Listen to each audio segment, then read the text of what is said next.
एक वाकया होता है लाहौरी साइको जावेद इकबाल नाम से, और वो क्लेम करता है कि मैं 100 बच्चों का कातिल हूँ, कत्ल कर चुका हूँ। और मेल बॉक्स में पुलिस को एक मेल रिसीव होती है जिसमें उसने ये क्लेम किया होता है कि मैं 100 बच्चों का, आज मेरा 100 बच्चों का फिगर पूरा हो गया।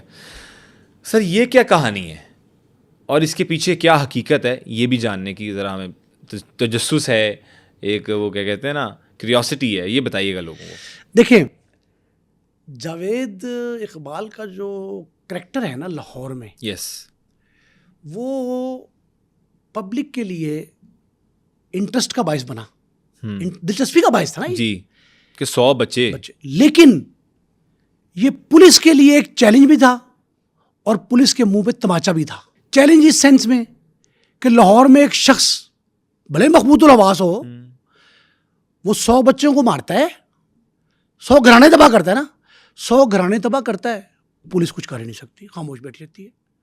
वो खुद आके गिरफ्तारी देना चाहता है, लेकिन गिरफ्तारी वो एक अबलागी इदारे में, मीडिया हाउस में देता है, पुलिस पे फिर एतमाद नहीं करता। ये मुंह पे तमाचा। चैलेंज इस एतबार से कि पुलिस उसे गिरफ्तार नहीं कर सकी। वो कहते हैं एक दफ़ा गिरफ्तार करने गए भी है, उन्होंने गन पॉइंट, उसने कहा मैं मार लूंगा अपने आप गोली, सुसाइडल अटैक कर लूंगा अपने ऊपर, धमकी दी, वो डर के आ गई। ये सारे का सारा वाकया जो है ना, इनकी कड़ियां मिला के मैंने देखी। मैं उस वक्त क्राइम रिपोर्टर था, ठीक है, और मेरे काउंटर पार्ट थे जमील चिश्ती साहब जंग में। मैं जंग अखबार में, फिर ये सर जंग में भी इसने भेजा एक लेटर, जंग में भी इसने दिया, सब ठीक है। एक बात आप जहन में रखें जी, इस करैक्टर ने 3 से 4 माह शहरियों की जिंदगी हराम किए रखी। जो अहले लाहौर बड़े जुर्रतमंद, बेबाक, कुछ लोग बेपरवाह भी कहते हैं, बेपरवाह भी थे, चलें, वो बाकायदा नहीं सोते थे। क्या जानने की ख्वाहिश थी उनकी, अर्ज क्या थी, क्यूरिस्टिक हो गए कि यार कहीं उसके साथी तो नहीं है बाहर कहीं। ओके, ये सारा जो करैक्टर था, उस करैक्टर ने पुलिस पे अदम एतमाद किया और एक ख़त लिखा, जिस तरह ये मेल किया मेल बॉक्स में, इस तरह एक ख़त लिखा, जंग के रिसेप्शन पे डाल दिया। रोज़नामा जंग उस बड़ा अखबार था, नंबर 1 था मीडिया हाउस, वहाँ के क्राइम रिपोर्टर थे जमील चिश्ती, उन्होंने उसको दे दिया कि ख़त आया, मैंने 100 बच्चे, उन्होंने बुला लिया, इंटरव्यू कर लिया, अखबार में छप गया। मुझे वो मिसिंग पड़ गई, मेरी खबर की मिसिंग थी। मैंने कहा जी वो उनके दफ्तर चला गया, मेरे दफ्तर आता तो उनको मिसिंग पड़ जाती। बिल्कुल, तो मेरा इसमें क्या उनका कमाल भी कुछ नहीं, मेरा भी नहीं। वो गया, मेरा कसूर कोई नहीं, उनका कमाल कोई नहीं। वो वहाँ गया, उसने जाके वहाँ ये कहा मैंने 100 बच्चे मारे, मुख्तलिफ जगहों से अगवा किए, ज़्यादातर बच्चे किसी केमिकल बता रहा हूँ, ज़्यादातर बच्चे जो हैं वो मैंने बहला फुसला कर किसी तरीके से, शहजाद रेस्टोरेंट है दाता दरबार के सामने, अब भी है, अच्छा, अब भी है, उस रेस्टोरेंट से बहला फुसला के मैं लाता था, उनसे बदअखलाकी भी करता था और उनको जो है मैं मार देता था, गटरों में बहाता था। सुने, उनसे पूछा, ये क्लेम किया, उससे पूछा तू मारता कैसे था?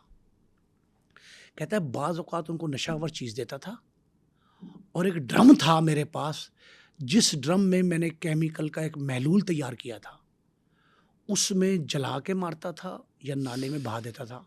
सिफाकी का कोई ऐसा जुमला नहीं था, इससे बड़ी दहशतगर्दी नहीं हो सकती जो उसने क्लेम कर दी।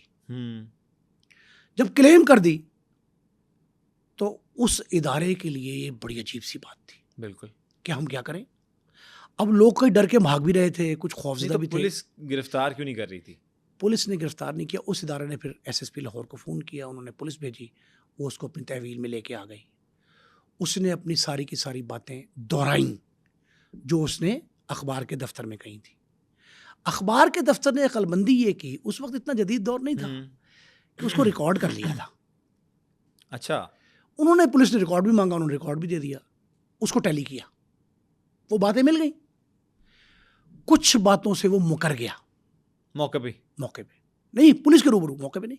मौका तो वो था जब गिरफ्तारी उसने खुद पेश, पुलिस के सामने वो इनकार जुर्म कर गया, कुछ का इकरार किया, कुछ का इनकार किया। ठीक है, जब उसने इनकार किया तो पुलिस ने उसका तशद्दुद भी किया। एक टीम ने किया, 2 टीम ने किया, तीसरी टीम थी वही जो नाम मैंने पहले आपको बताया, अहमद खान चद्दड़ की, अच्छा, SPCI लाहौर की, उन्होंने उसको तफ्तीश की, जहाँ से छलांग लगा के वो मर गया, उसकी तफ्तीश की उन्होंने। अब तफ्तीश में जो इंकशाफात जो भी हुए वो बड़े अजीब हैं। क्या सर, वो क्या इंकशाफात हुए? पहली बात तो ये है कि अहमद खान चद्दर साहब जिंदा हैं, खुदा उनको हयात दे, तंदुरुस्ती दे, आमीन। बुजुर्ग आदमी है, 80 साल की एज है। माशाल्लाह। वो ये कहते हैं कि मेरा जहन नहीं मानता बतौर तफ्तीशी, बतौर पुलिस ऑफिसर, कि एक शख्स 100 बच्चों को अगवा भी करता है, उनको अपने पास रखता भी है, हविस का निशाना भी बनाता है, और उनको कत्ल करके लाशें ठिकाने भी लगाता है। एक बात। दूसरी बात, उनमें से कोई एक लाश तो मिल जाती, कोई नहीं मिली सर, एक भी नहीं मिली आज तक। दो बातें। तीसरी, कोई गुमशुदा बच्चों के, जिनके बच्चे चले गए, उनके वालिदैन सामने आते और उनकी तस्वीर सामने आती कि ये बच्चा हमारा था, इसने मारा, उस दिखाते उसको, वो भी टैली नहीं हुई। चौथी बात, कहां से केमिकल लिया, ड्रम कहां से लिया, वो ड्रम गया कहां, नाले में जो भाई वो कहीं किसी जगह पे जो है वो रुक जाता, ठीक है ना, आप साइफन लगाते हैं जी, तो कोई रोके, कोई एक लाश बरामद हुई थी। अहमद खान चद्दर साहब ये कहते हैं कि मेरी तफ्तीश के दौरान सर्कमस्टांशियल एविडेंस, वाकयाती शहादत, कोई मौके की शहादत, कोई दस्तावेजी सबूत कुछ नहीं मिला कि जावेद इकबाल 100 बच्चों का कातिल है। तो सर ये क्यों किया, मकसद? मैंने एक बात पूछी उनसे, मैंने कहा चौधरी साहब, क्या ये सारा मफरूजा है, ये कहानी है और इसका ड्रॉप सीन आप कर रहे हैं?